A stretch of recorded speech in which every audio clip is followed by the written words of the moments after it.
ang usa kun tapuko na sa gugma. Mapunan, daghan ang mga matabangan. Labi na gyud ang mga kaigsuunan tanga ng hinahanglan.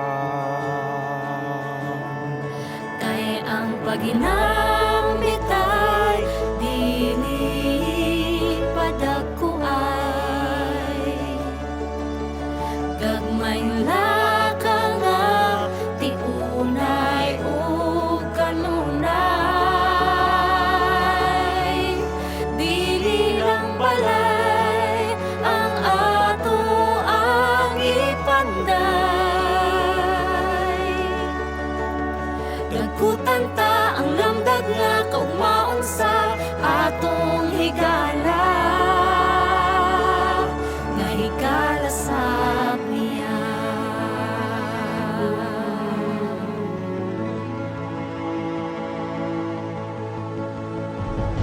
Walay lisod kung tinukmod sa gugma.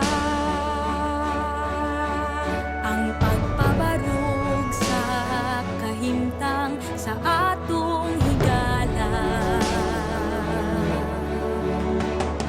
Ang kalisod pagsulay sa kinabuhi nagkadaian.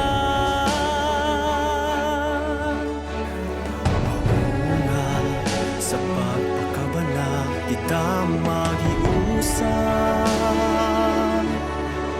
Kay ang paginambitay dili ijahay. Upos mga laka nga tiunay ug kanunay. Dili lang balay ang ato ang ipanday. Lipunon ta ang ikot nga gabugkos sa mga anak niya. Kay kita iyang pamilya. Bisan pagway mo dahig walay pahalipay. Dili ta managana sa paglahutay. Kay ang bahiyom sa atong igsuon, idug na ta magpadayon.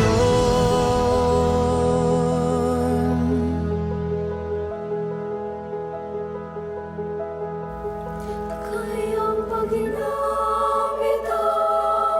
dili pasikatay.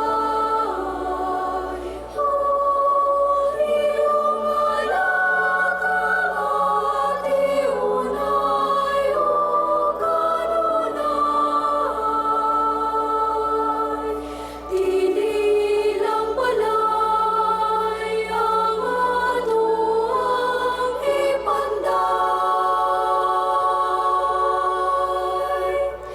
Ipabati sa kamo sa karuhan.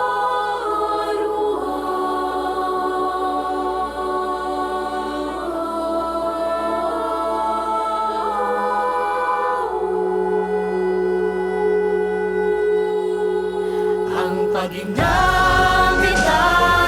dili pabunggahay.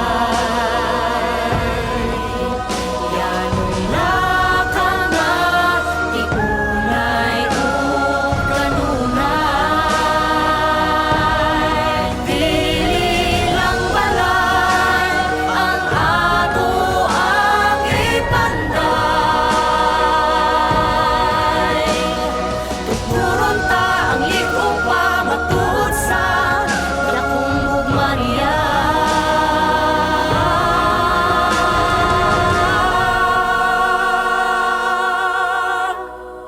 Nga kita ang